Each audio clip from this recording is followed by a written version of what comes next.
Gilles Bourdoulex avait remporté en juin dernier son 5e mandat. Il va devoir l'abandonner, tout comme l'ensemble des élus municipaux. Une décision du Conseil d'État qu'il juge injuste et irresponsable. Et je dois savoir pourquoi nous, on est sanctionnés. Qu'est-ce qu'on a fait? On a eu à subir la tricherie d'une liste adverse. On a surmonté cette tricherie en gagnant largement. Et un an après, on vient nous dire, allez, dégagez. Et je le rappelle, dégagez comme des malpropres. C'est-à-dire que dans la minute, vous n'avez plus rien du tout. À l'origine de l'affaire, Philippe Renaudet a déposé une plainte en justice au lendemain des municipales.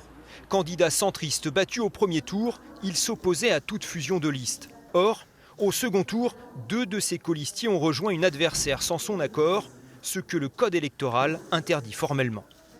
Vous avez l'obligation pour la liste qui accueille une autre liste dans le cas d'une fusion, que la tête de la liste dite accueillie, signe un engagement en disant je fusionne avec la liste dite accueillante. Là, ça n'a pas été le cas. Et en plus, on avait prévenu à plusieurs reprises Madame Hardy que c'était pas possible. Manifestement, elle a passé outre, ce qui est incroyable, mais elle l'a fait.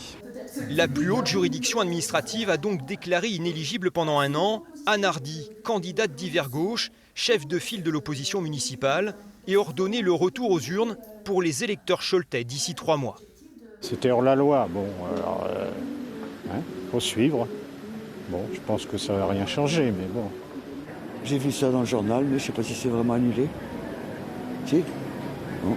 Ceux qui ont été élus ont joué le jeu jusqu'au bout, ont gagné normalement, donc je trouve ça bête de tout recommencer. Donc pour moi c'est du gâchis. Ouais. En attendant, la ville et l'agglomération seront placées sous la tutelle d'une délégation nommée par le préfet. Une situation inédite pour une intercommunalité de 110 000 habitants.